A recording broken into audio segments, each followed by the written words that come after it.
Hello everyone, welcome to Flipped Academy. Myself Monisha Sharma, and today we are going to study the chapter Structure of Atom. This is our fourth chapter.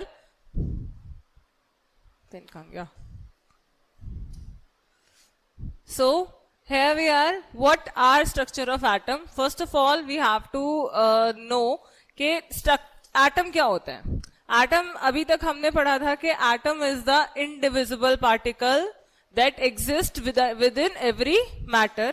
ठीक, मगर इस chapter में हमें आगे further discovery जब हुई, experiments हुए, तब ये पता लगता है कि मैटर जो एटम जो हैं वो आपके इनडिविजिबल पार्टिकल्स नहीं है. ठीक है, उनसे भी छोटी यूनिट्स होती हैं. ओके, एंड देयर आर 3 सब पार्टिकल्स इन द एटम जिन्हें हम जानते हैं as electron, proton and neutron. इस चैप्टर में हम यही जानेंगे इलेक्ट्रॉन क्या होते हैं, प्रोटॉन क्या होते हैं, न्यूट्रॉन क्या होते हैं. इन सब तीनों को मिला करके आपका एटम कंसिस्ट होता है. Okay, so what are charge particles? First of all, charge particles क्या हैं? 2 तरह के चार्जेस के बारे में आप जानते हैं, पॉजिटिव चार्ज, नेगेटिव चार्ज. ठीक है, हर चीज, जो भी चीज अट्रैक्शन, हमने एक फिनोमेना पढ़ा है कि देख opposite charges attract each other, same charges repel each other. यानी कि अगर कोई 2 पॉजिटिव थिंग्स हैं और अगर आप उन्हें क्लोज लाते हो तो वो एक दूसरे से रिपेल करेगी. The charge particles which both have positive charge, right. और अगर कोई 2 नेगेटिव चार्ज हैं तो भी वो रिपल्शन में जाएंगे. देयर आर 2 स्टेजेस, जिसमें एक होता है अट्रैक्शन यानी क्लोज आना, एक होता है रिपल्शन यानी कि दूर जाना. ठीक है, तो अब यहां पर सबसे पहला है इलेक्ट्रॉन.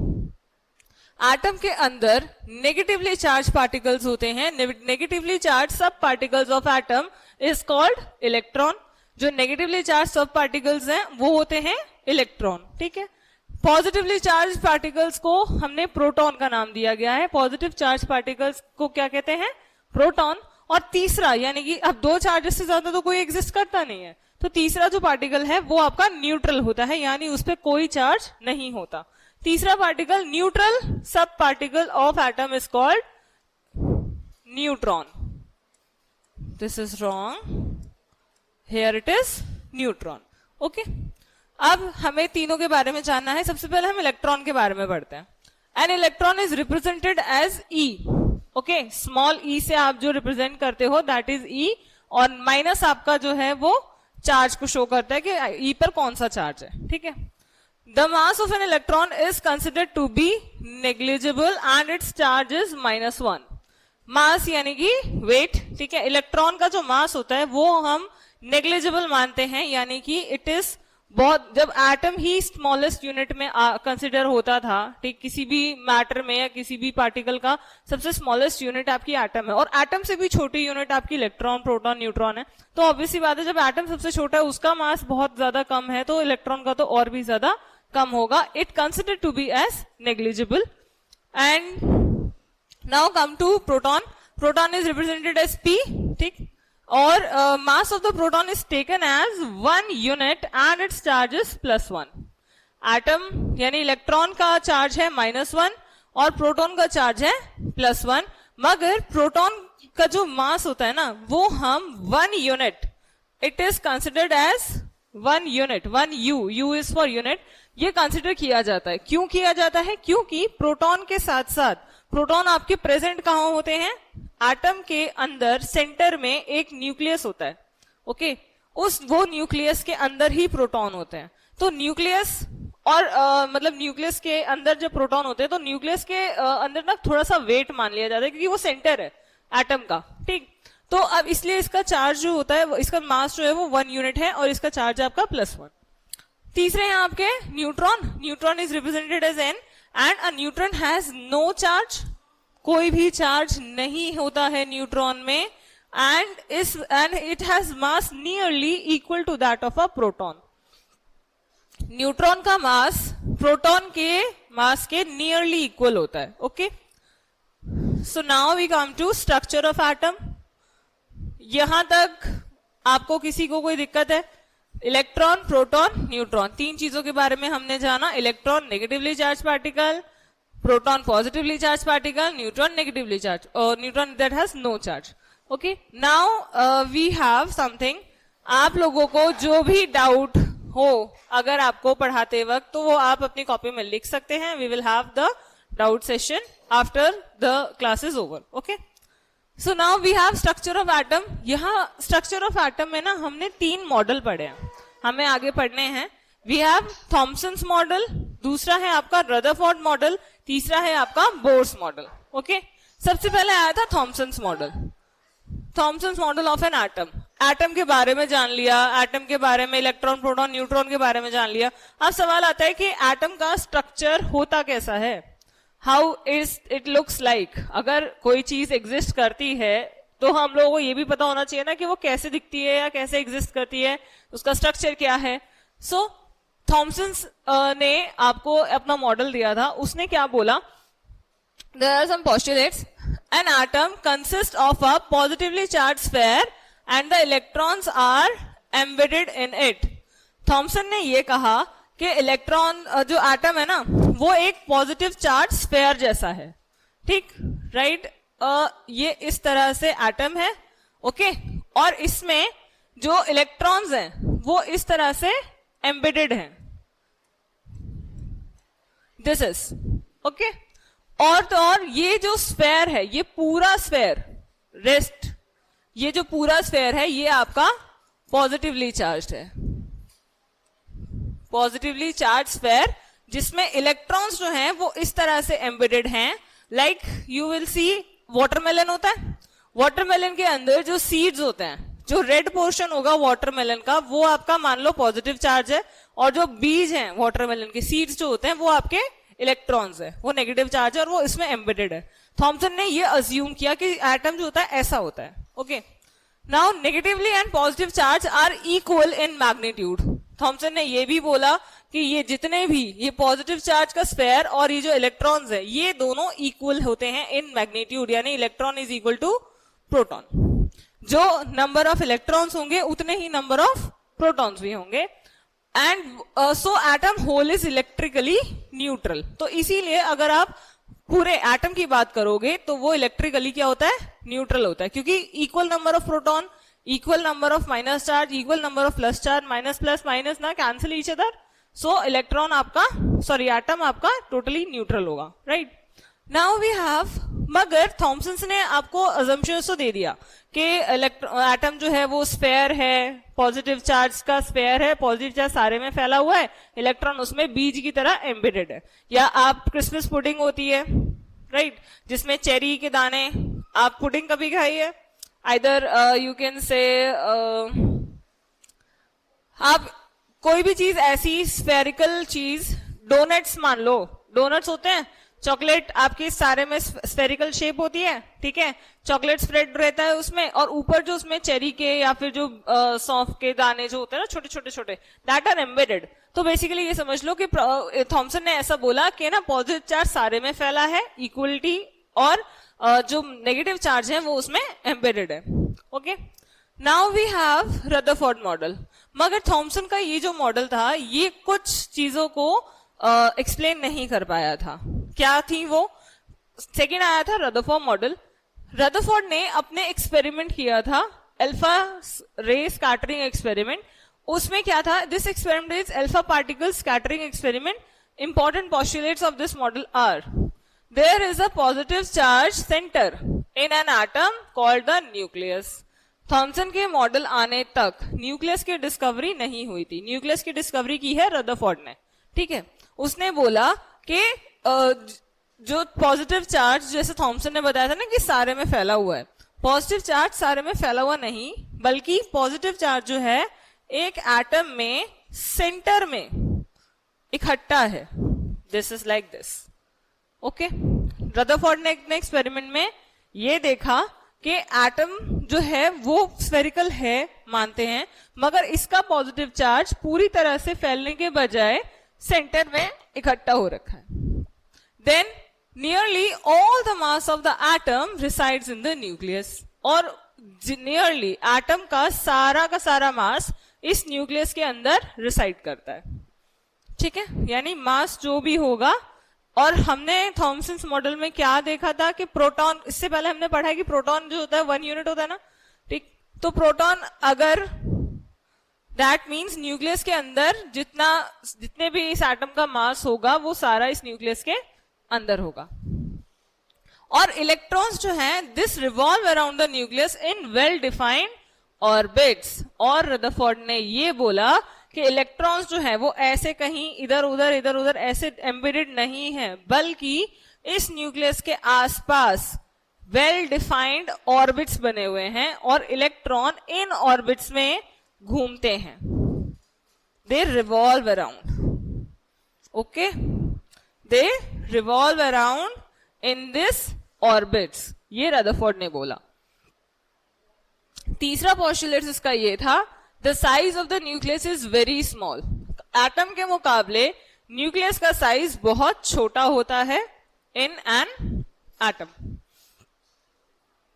मगर रदरफोर्ड का भी जो मॉडल था ना वो एक चीज एक्सप्लेन नहीं कर पाया था। वो क्या थी? रदरफोर्ड का मॉडल ये एक्सप्लेन नहीं कर पाया था कि रदरफोर्ड ने ये एक बात सही बोली कि एटम स्फेरिकल है, दूसरी चीज सही थी कि उसमें न्यूक्लियस होता है, न्यूक्लियस के अंदर सारा मास होता है, ये सब कुछ ठीक था, और इलेक्ट्रॉन जो हैं वो ऑर्बिट्स में रिवॉल्व अराउंड करते हैं। मगर सवाल ये था कि एटम्स, उसने ये बोला कि एटम्स जो है ना वो सर्कुलर वे में ऑर्बिट्स में रिवॉल्व करते हैं इन सर्कुलर फॉर्म, ठीक। लेकिन ये जो इसकी पोस्टुलेट था, ये जो इसकी थ्योरी थी, ये फेल हुई। आपसे क्वेश्चन भी आता है कि what were the drawbacks of Rutherford theory.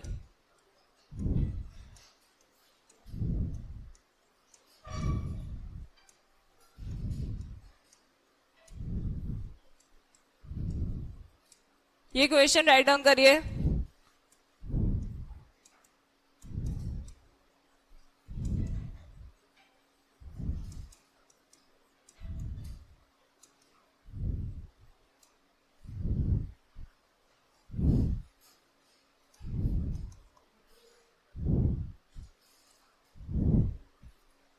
What were the drawbacks of Rutherford's alpha scattering experiment? Write down this question.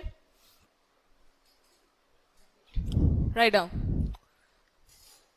आपसे ये सवाल पूछा जाता है कि अल्फा स्कैटरिंग एक्सपेरिमेंट के ड्रॉबैक्स क्या हैं। रदरफोर्ड ने एक्सपेरिमेंट किया, वो पूरा एक्सपेरिमेंट हम पढ़ेंगे भी, ठीक है। और मगर इसके कुछ ड्रॉबैक्स थे। ड्रॉबैक्स क्या था? ड्रॉबैक ये था कि रदरफोर्ड ने बोला था कि इलेक्ट्रॉन जो है वो सर्कुलर ऑर्बिट में रिवॉल्व करते हैं, मगर अगर सवाल ये आया कि अगर सर्कुलर ऑर्बिट में इलेक्ट्रॉन रिवॉल्व करेगा, ओके, तो जब भी कोई चीज सर्कुलर मोशन में रिवॉल्व अराउंड करती है वो एक्सिलरेट करती है। एक्सिलरेट करती है।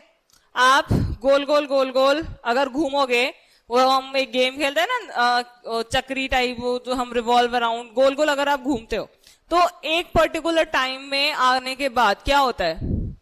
क्या होता है? आप अपनी एनर्जी लॉस करते हो। सर्कुलर मोशन में अगर आप रेगुलरली घूमोगे तो क्या होगा? आप अपनी जो एनर्जी है वो लॉस करके you will fall in one direction ना, अल्टीमेटली तो you will fall, right.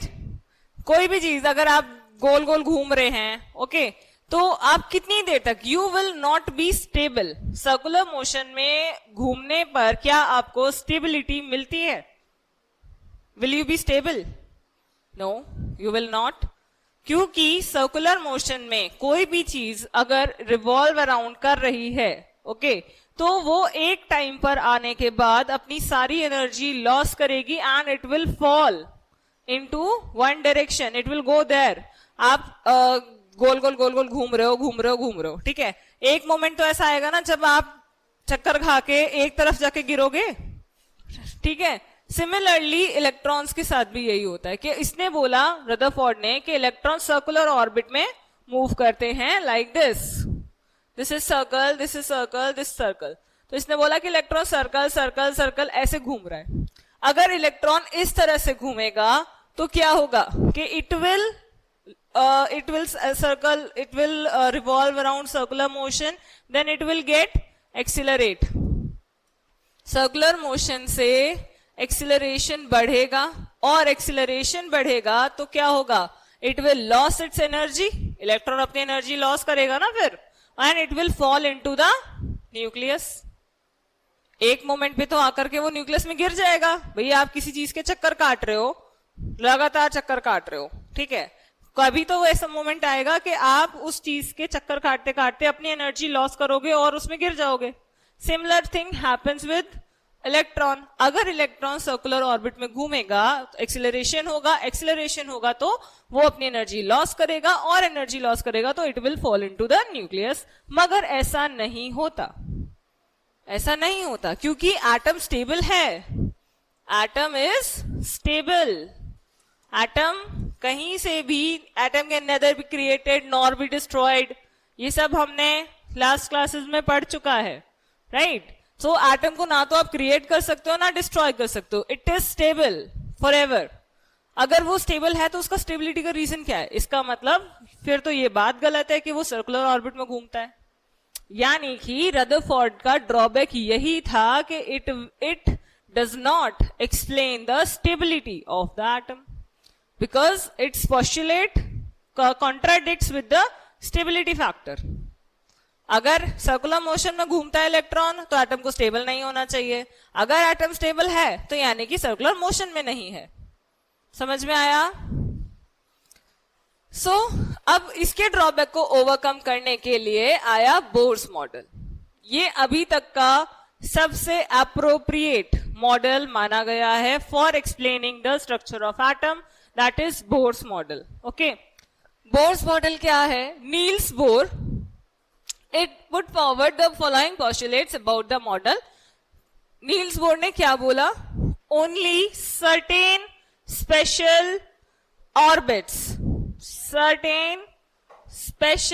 orbits जिन्हें discrete orbits कहा जाता है, discrete, okay, of electrons they are allowed inside the atom.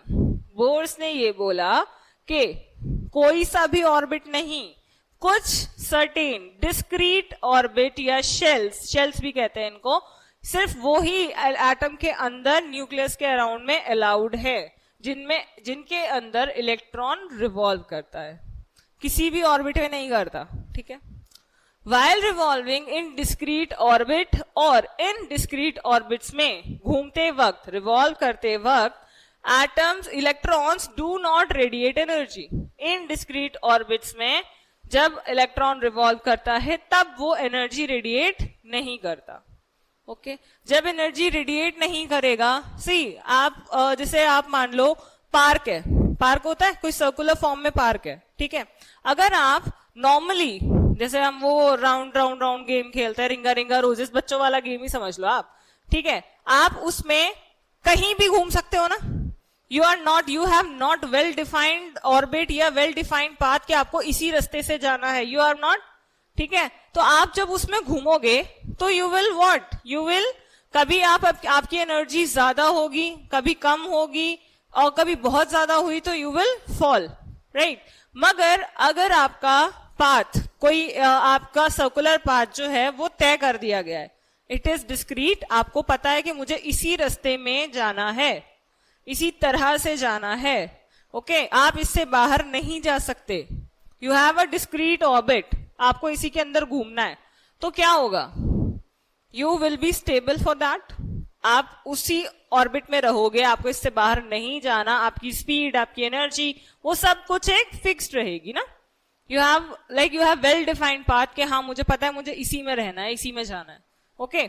तो वो जो चीज होती है that is discrete orbit, that electron do not radiate energy, and these orbits, इन्हीं ऑर्बिट्स को जिनमें इलेक्ट्रॉन रिवॉल्व अराउंड करते हैं, इनको हम एनर्जी लेवल्स कहते हैं। क्या कहते हैं? Energy levels. इन ऑर्बिट्स या शेल्स को ये रिप्रेजेंट किए जाते हैं by the letters.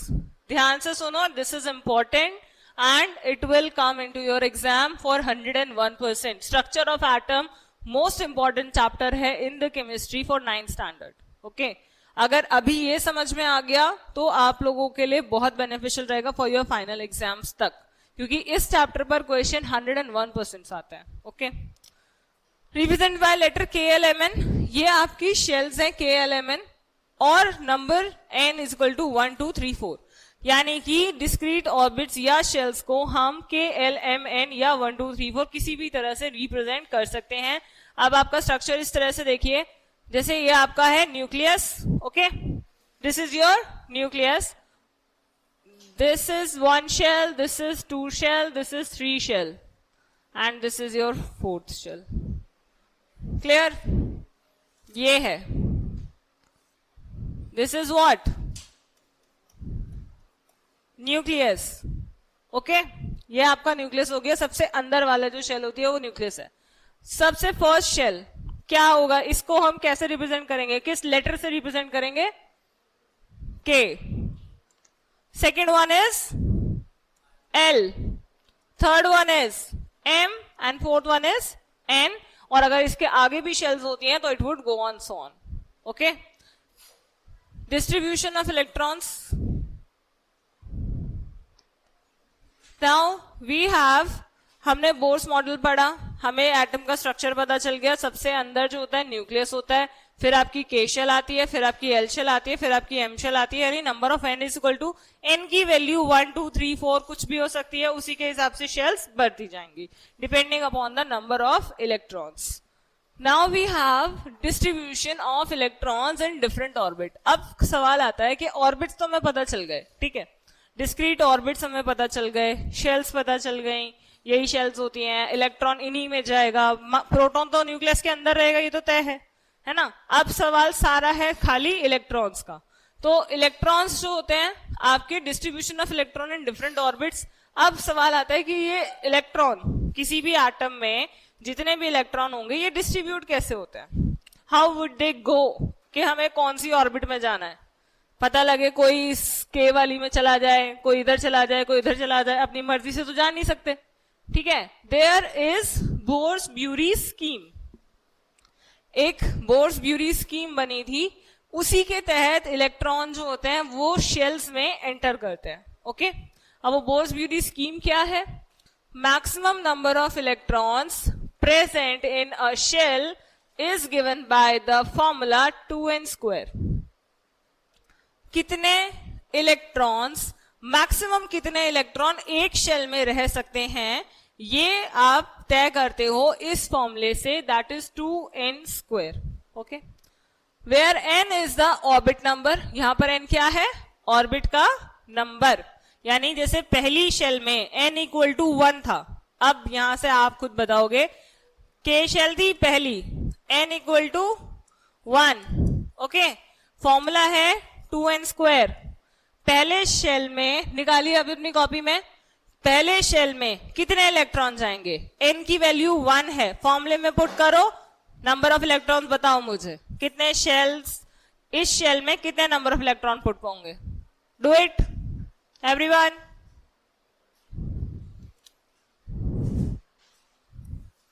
To into 1 का square, 2 into 1 equal to 2. Clear. पहली शेल में मैक्सिमम नंबर ऑफ इलेक्ट्रॉन्स कितने आ सकते हैं, दैट इज 2. और वो फर्स्ट शेल कहां है, वो फर्स्ट शेल आपकी यहां है. न्यूक्लियस के तुरंत बाहर इनर मोस्ट शेल जो होती है वो आपकी फर्स्ट शेल होती है, उसमें मैक्सिममली 2 ही इलेक्ट्रॉन्स आ सकते हैं, ओनली 2 इलेक्ट्रॉन्स, इससे ज्यादा नहीं आ सकते. Clear. Second shell n is equal to 2 है, अगर फॉर्मूला है 2n², बताइए कितने आएंगे.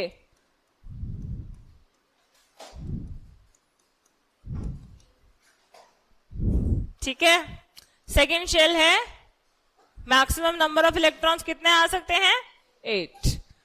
So maximum number of electrons that can be accommodated in the outer most orbit is 8. दूसरी बोर्स-ब्यूरी स्कीम का पोस्टुलेट क्या था कि मैक्सिमम नंबर ऑफ इलेक्ट्रॉन्स, ज्यादा से ज्यादा आउटर मोस्ट ऑर्बिट में, जो सबसे लास्ट वाली ऑर्बिट होगी किसी भी इलेक्ट्रॉन की, ये वाली, ठीक है, कोई भी हो, उसमें मैक्सिममली सिर्फ 8 इलेक्ट्रॉन आ सकते हैं, उससे ज्यादा नहीं आएंगे. अगर 8 से ज्यादा हैं तो वो दूसरी शेल में चले जाएंगे. Clear.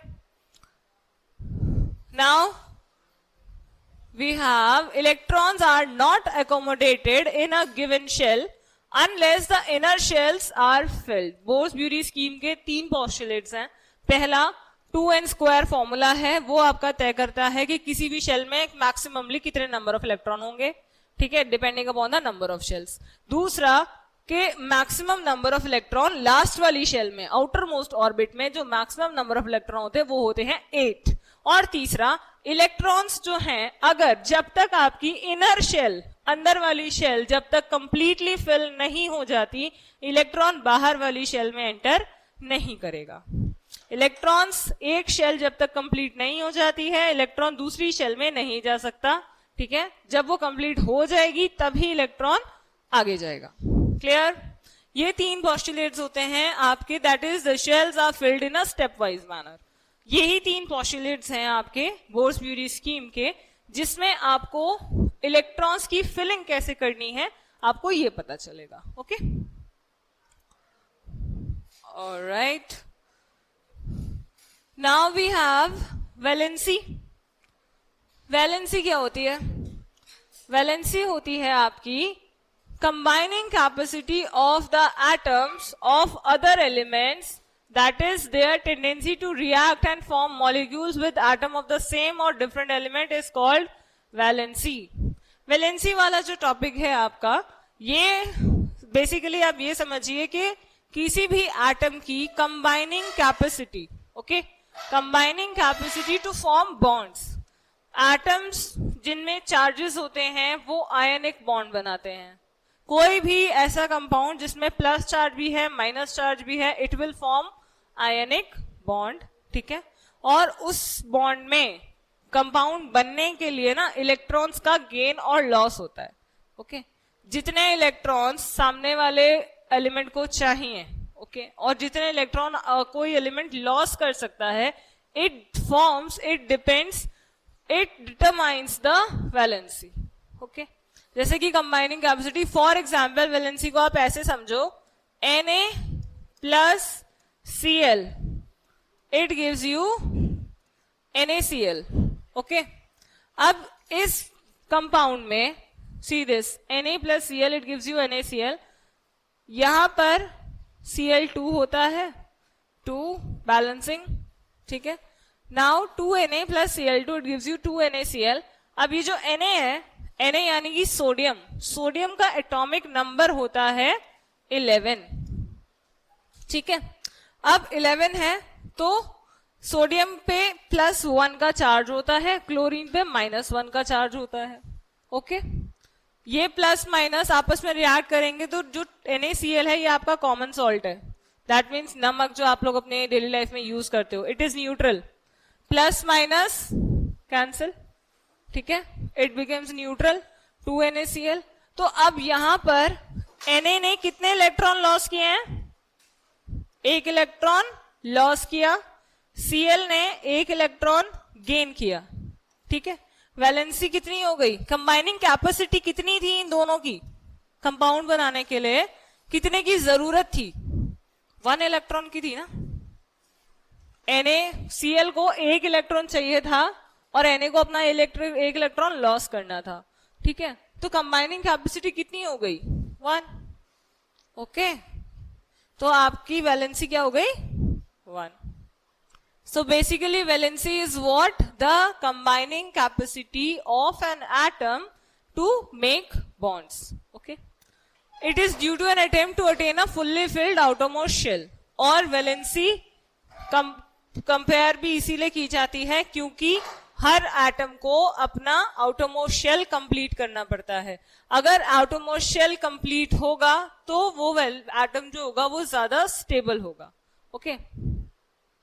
Atomic mass, isotopes, mass number and isobars. We have 4 only terms left here. Atomic mass क्या होता है? Atomic number क्या होता है? पहले तो ये बताएं।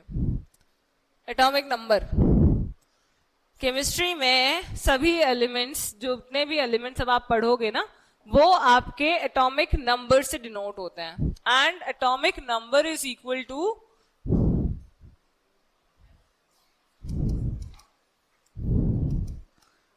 this is atomic number denoted by Z. It is equal to what?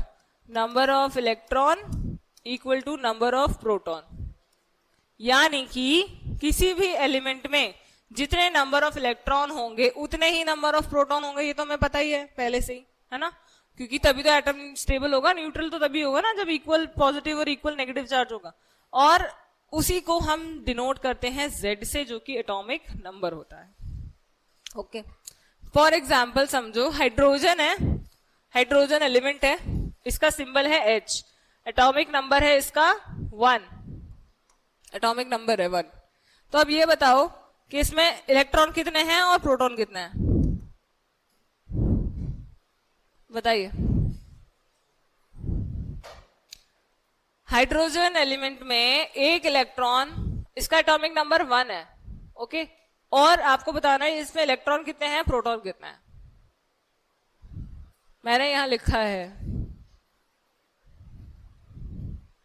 Electron भी 1 है, प्रोटॉन भी 1 है, तभी तो Z इक्वल टू 1 होगा। समझ में आया? यहां एडिंग नहीं होती है, यहां कोई एडिशन नहीं होगा। Z is equal to E is equal to P, ये समझिए। जितने नंबर ऑफ इलेक्ट्रॉन्स होंगे किसी एटम में उतने ही नंबर ऑफ प्रोटॉन होंगे और वही उसका एटॉमिक नंबर भी होगा। Okay, this is the atomic number. और एटॉमिक मास क्या होता है? It is the number of proton which determine its atomic number and it is denoted by Z.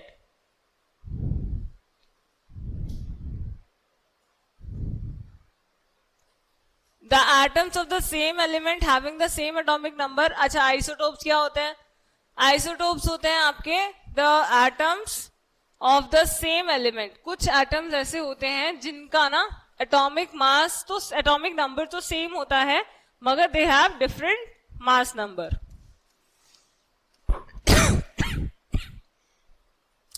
So they have different mass number. And example, there are 3 isotopes of hydrogen atom जिनका नाम है protium, deuterium और ट्रिशियम। Mass number आपका क्या होता है? The mass number is defined as the sum of the total number of proton and neutron. A is equal to P plus N. We have atomic number, mass number. Atomic number होता है ये Z is equal to E is equal to P, और atomic mass number होता है आपका A is equal to P plus N, यानी कि nucleus में कितने प्रोटॉन हैं कितने न्यूट्रॉन हैं, इन दोनों का सम कर दोगे तो एटॉमिक मास आ जाएगा। So now we have isotopes and isobars. Isotopes हो गए जिनका एटॉमिक नंबर सेम होगा, which have the same atomic number but different mass number, और आइसोबार्स उल्टा होता है, which have same atomic which have different atomic number मगर same atomic mass number. These are known as isobars. X, A, Z. A आपका mass number है, Z आपका atomic number है। Okay? We have series hydrogen, helium, lithium, beryllium, boron, carbon, nitrogen, oxygen, fluorine, neon.